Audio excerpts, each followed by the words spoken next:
This is a special presentation of Manny Pacquiao's Blow by Blow. Any other use of materials, photos, and accounts without MP Promotions' consent is strictly prohibited. Previously on Manny Pacquiao presents Blow by Blow.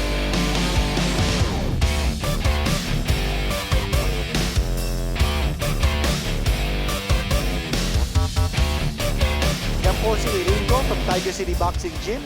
Yan naman po si Henanda from Puerto Princesa Sports Academy. And in the first round, ito yung nangyari. Ito, no, akala ko yung glove touch the canvas, pero hindi po. Almost. But ito yung talagang atake ni Henanda. Hindi niya talaga pinabayaan si Ringo. He just went all out on the attack. And that time, a right hand catching Ringo flush on the jaw sa timbang niya. At si Cano naman was also introduced. Round number 1, almost brought down Ryan Velez with a big right hand. Si Cano, and in the second round, bumagsak na doon si Ryan Velez with a beautiful right hand counter. There was a shot to the body and then a shot to the head. At umayaw na lang si Ryan Velez. He just couldn't take the punishment. And again, round number 1, kaagad si Principe Red, no? I thought that Principe Red knew exactly what to do inside the ring. And then ito, yung 11 straight knockout, or rather headshots. It ended in the 4th round, 244.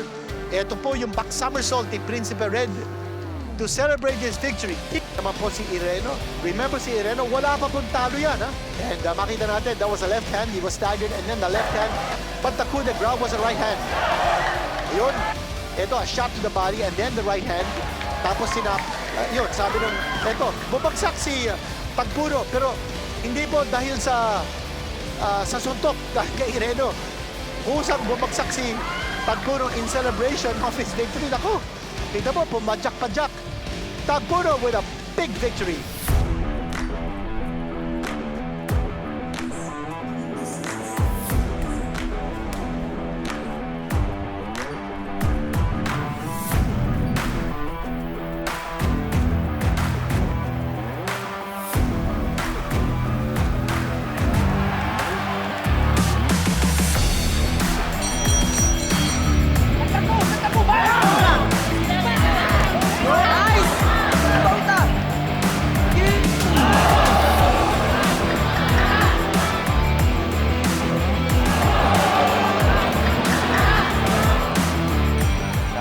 Sige po talaga ako mag-isa. Sakit, pagod, hirap sa training para maging isang professional boxer po. Diskarte talaga sa taas ng... Tsaka nagiging inspirasyon ko rin po yung mga pamilya ko po. World champion.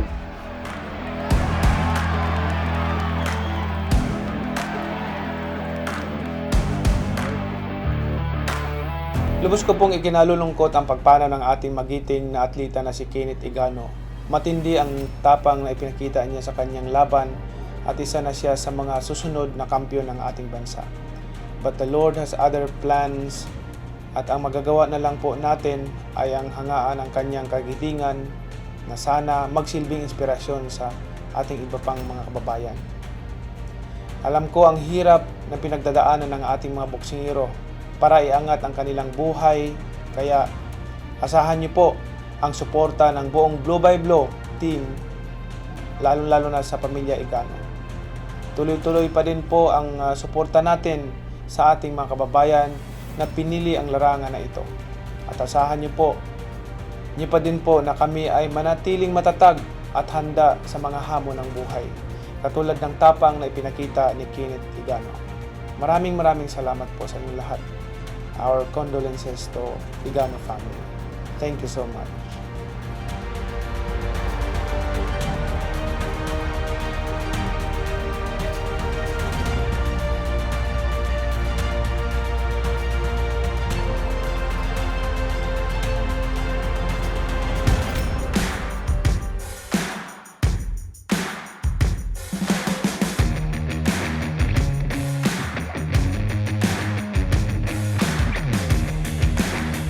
At nandito po tayo sa City of Imus Sports Complex, General Castañeda Street, Imus City, Cavite. Ang mga kasama po natin dito nag-i-enjoy ng ating mga laban. Nako, Marami po pa tayong mapapanood na laban dito. At up next, ang laban natin is scheduled for 4 rounds po tayo. 136-pound lift ba? Malalaki itong mga lalaban. Nico Perez from Onyok Boxing Fit Lab Gym ng Malabon. Ang kalaban po niya, Ronald Blanco, Kambal Camao Boxing Stable, Lipa, Batangas. Naku, nakalimutan natin yung S dyan, sa Batangas. At ang ating tail of the tape, si Perez po is 22 years old, si Blanco. And Perez with a slight height advantage, with a slight reach advantage. Both of them are right-handed. Ang birthplace po ni Nico Perez galing Infanta, Quezon. Taga-Palawan naman po si Blanco. Official weight po, 135 pounds. That's the weight limit of the lightweight division. 133 pounds naman po si Nico Perez. These boys are lightweights. Pamapanood po natin ngayon dito sa Manny Pacquiao Presents Blow by Blow in partnership with San Miguel Beer. Ito na po ang ating ring announcer, Bobby Mondejar. Ladies and gentlemen, introducing the fighter coming out of the dugout, Ronald Blanco.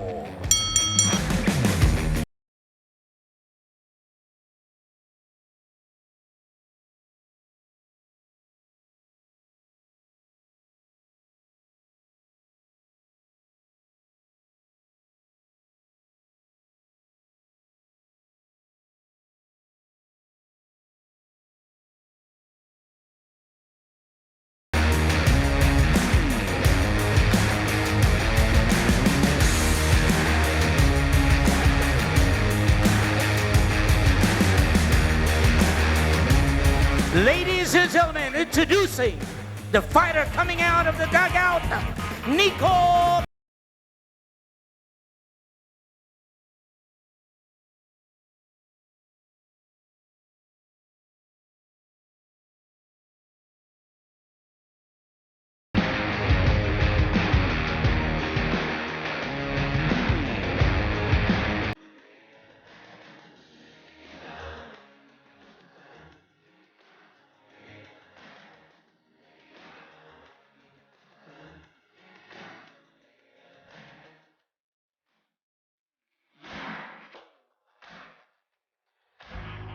Ladies and gentlemen, Manny Pacquiao presents Blow by Blow here at Imus Cavite Sports Complex in partnership with San Miguel Beer.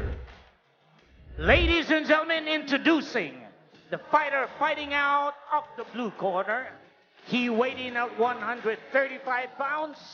He's on his pro debut. Fighting out of Kambal Camao Boxing Stable, Lipa, Batangas. Ladies and gentlemen, Ronald Blanco. Blanco. Right across the ring, fighting out of the red corner. He weighed in at 133 pounds. He's on his pro debut, fighting out of Onyok Boxing Fit Love Gym, Malabon. Ladies and gentlemen, Nico Perez. Perez. Judges at ringside, Noel Haduca, Danilo Lopez, Antonio Comia. Third man in the ring, referee Don Arguelles.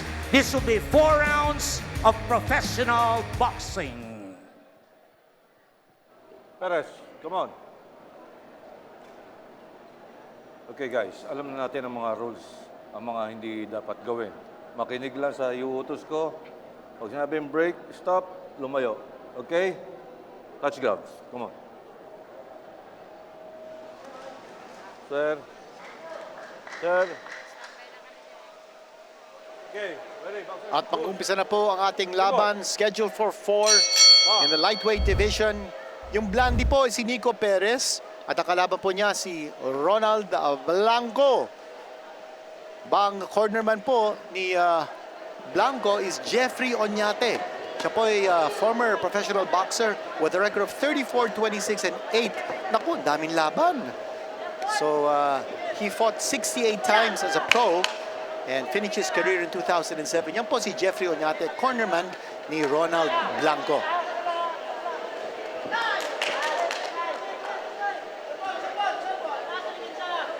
Okay, ito na po. Mukhang si Blanco attacking the body. Nice shot right to the side of the body ni Nico Perez. Blanco, very aggressive. Taking the fight to Perez. Moving close. Perez forced to throw that nice right hand. Yung counter. Kumaka-counter dito si Blanco kasi umaatake si Blanco. Kumaka-counter si Perez. Again, pasugod ito si Ronald Blanco as he comes charging in and not allowing Nico Perez to throw too much. Yun, again, a shot to the body. Yun ang ginagawa ni Blanco. Pagpasok niya, tinatamaan yung tagiliran ni Nico Perez. No? So, hindi niya tinatarget yung ulo. Yung tinatarget niya yung katawan. While si Nico Perez naman, trying to stem the tide. Aba, umatak na yun sa muka. Si Ronald Blanco. So, now he's moving upstairs. Again, shot to the body. So, maganda yung variety of punches ni Ronald Blanco dito, no? Katawan, ulo, upstairs, downstairs, and putting Nico Perez on the defensive. Pero lumalaban ito si Perez. He's not backing off. Tinatamaan siya sa tagiliran, pero okay. I think he can take the punches. Oh, nice uppercut, short uppercut. Galing kay Blanco. Oh, nakatama dun si Perez. Boy, action-packed ito, ha? Ito, tinatamaan na si Perez. And Blanco moving in. Again, shot to the body. Shot to the head by Blanco. Perez taking a lot of punishment, but he's right there. Nasa harap lang siya ni Perez, taking a lot of punishment. And he's looking to throw that one punch. He's looking to throw one bomb. Yan po si Nico Perez. Ito, baka maubusan nito si Blanco sa dami ng mga suntok na binibigay niya rito. So this is going to be a test of stamina for both these fighters. More so with Blanco because ang dami niyang tinapon dito. There is a mouthpiece na luwa. Huwag mo iluluwa. And nabigyan ng warning si Nico Perez by referee Don Arguelles. Huwag mo iluluwa. Huwag niyang iluluwa Warning. yung mouthpiece, and he's being given a warning. Ang referee can stop the fight na ibalik yung mouthpiece kung walang advantage or disadvantage either Huwag mo fighter. iluluwa, ha? Okay. Ako, Warning very na, stern ha? warning ang binibigay ni referee Don Arguelles kay Nico Perez. Huwag niyang ililuwa yung mouthpiece. If he does it again, he could be slapped a point deduction. Aba, may dollar sign sa leeg ni Nico Perez.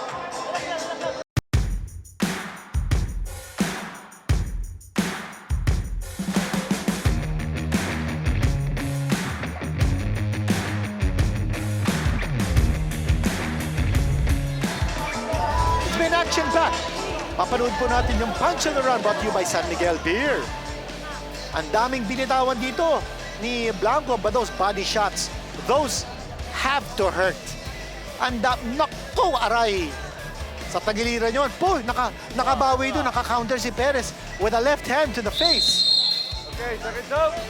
And then, yun naman, yung atake ni Blanco sa taas. After going downstairs, he went upstairs. Aba, up and down. Ang atake dito ni Ronald Blanco. We're in round number 2 now. Mukhang nakuha ni Blanco yung round na yun. Pero bumabalik dito si Perez. Hindi naman umaatras si Blandi. Uy, tinamaan siya ni Blanco that time. Aha. Palitan sila rito. Oh, nice shot coming from Perez. Now, what a furious exchange. Wow. Grabe ito, palitan. And the crowd reacting. Woo! Matibay. Both fighters are throwing a lot of punches. And they're both getting hurt. Ako, eto na, si Blanco. Mukhang napigil niya si Perez dito. Perez is on the retreat. He's backing off. Mukhang natamaan dito. Oh, Perez is coming back. Wow, what an exchange.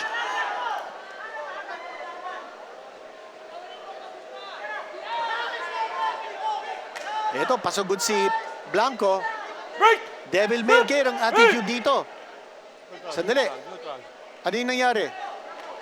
Mukhang naluwa na naman yung mouthpiece. Huwag pa inumin, Yes, ha? dalawa. Pangalawang Inumin, beses okay, na yan. go. Good. Sandali. Ready? Bigyan Go. naman ng warning. Box. One more time. Ref, dapat bigyan na ng point deduction yan. Pangalawang beses na. Niluwa yung mouthpiece. Ito, binabanatan na ni Blanco. Again, yung katawan ni Nico Perez. Perez taking a lot of shots. Oh, shot to the body. May mga uppercut pa ron. Time. Ano yun? Pangalawa na to. Pangatlo, Mouthpiece na naman. Pangatlong beses na yan. Ha? Point deduction na. Time. Ref, point deduction. Pangatlong beses na yun. Wala ng mouthpiece. Yo. Tatapat sa puti. Hey. Oh. Ugat. Okay. Last So that warning na causes yan, an ha? interruption. Di-disqualify Ref, kita. bigyan na ng point deduction. Go. Pangatlong beses na yan. Okay, time. Hindi pwedeng warning lang. He's saving himself from, the attack ni Blanco. So he forces an interruption and he gets a rest. So it's an advantage that he gives himself. So mali yung ginagawa ni Nico Perez. Hindi niya pwedeng iluwa yung kanyang mouthpiece. 3 beses yan. Bigyan ng point deduction.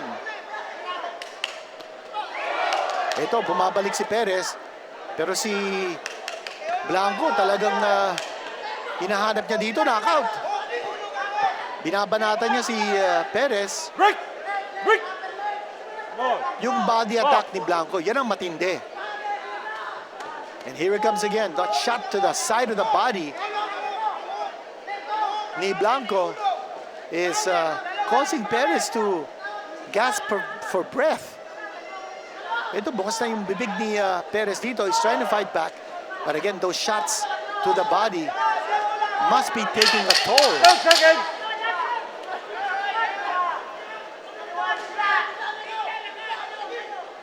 Medyo arm-weary na din ito si Blanco. Sa dami ng mga suntok na ibibigay niya rito. That's the end of round number 2. Disqualify kita. Referee Don Arguelles keeps on giving a warning, pero 3 beses na niluwa ni Nico Perez sa kanyang mouthpiece. That deserves a point deduction. Ref!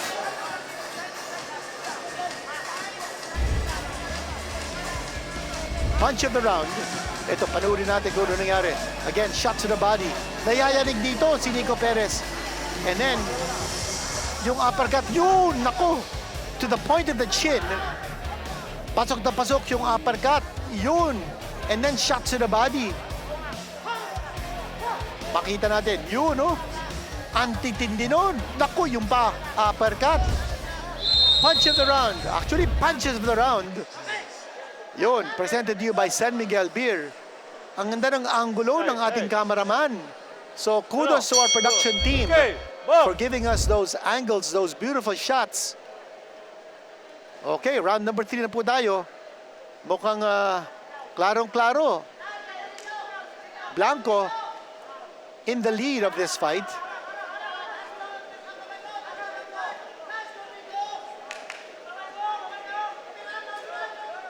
Blanco continuing to pound away. Yung body attack niya, nakita natin, very consistent in the first 2 rounds. Now we're in round number 3.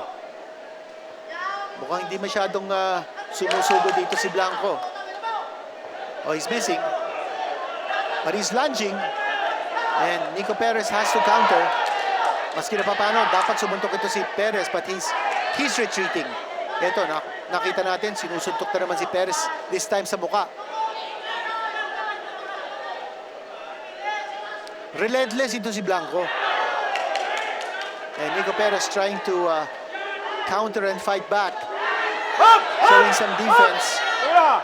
Sandali. Ano yun? Iniluwa na naman. Sandali. Ano ito? I think tinigil na ng referee and he has disqualified him. Tama yung ginawa ng referee. Pang-4 na beses na yun niliwa yung mouthpiece. Tinigil na. Tama na. Napag-ulitin ng ating referee. And on the 4th time na niluwa ng mouthpiece, sabi ng referee, tapos na ang laban. So my understanding is he has been disqualified. Nabigyan ng stern warning. Akala ko nga, on the third infraction, bigyan ng point deduction. Ito, napuno na din ang ating referee, Don Arguelles. He has stopped the fight. Pangatlo sinasadya Pero kinukuha pa yung scorecards, oh. Ito, pinaliliwanag ni referee Don Arguelles kung ano nangyari. Ito, punch of the round. Hindi naman TKO ito, eh. Ito, tinatamaan si Nico Perez. Tapos, iluluwa na naman niya ang kanyang mouthpiece. Hindi pa pwede yan. Hindi pa pwedeng gawin yun. Yun, no? Ewan ko lang kung hindi maganda yung suot ng mouthpiece sa bibig ni Nico Perez. Pero just the same, pang-apat na beses na yun na niluwa ang mouthpiece. So, my understanding it was a disqualification. Pero malalaman natin momentarily kung anong official judgment ng ating referee. At si Nico Perez bumaba na sa ring. Wala, nabugbog eh. Yung body attack ni Blanco was relentless. Pinipikit-pikit yung kanan mata ni Blanco dito. But now, we're gonna find out the official judgment ng ating referee. Was it a disqualification? Malaman natin kay ring announcer Bobby Mandihar. Ladies and gentlemen, we have a winner by disqualification. The time, 1 minute and 14 seconds in the third round. Winner, Ronald Blanco. At tama po ang ating haka-haka. It was a disqualification ruled by the referee, Don Arguelles, on the fourth infraction. 4 na beses niluwa ni Nico Perez ang kanyang mouthpiece. Napuno na si Don Arguelles ang ating third man in the referee. And the winner by disqualification, si Ronald Blanco. At ito po ang highlights ng laban that just ended. Si Nico Perez po na-introduce si Ronald Blanco. Blanco established his superiority and dominance with a smashing body attack. Grabe yung ginawa dito ni Blanco. Tapos, he switched from downstairs to upstairs. At si Nico naman, trying to make a fight of it. Ito yung palitan nila. Grabe! In the second round, and that had the crowd howling. Pero after a while, umatras din si Nico Perez. And here in the third round, niluwa na naman ni Perez ang kanyang mouthpiece. And you know, you can't do that. And punong-puno na si referee Arguelles. Sabi niya, disqualified na. You cannot continue to spit out your mouthpiece because that gives you an advantage to rest. So, tama yung decision ni referee Don Arguelles. Saludo tayo sa ating referee. Panalo po si Ronald Blanco by disqualification over Nico Perez in the third round.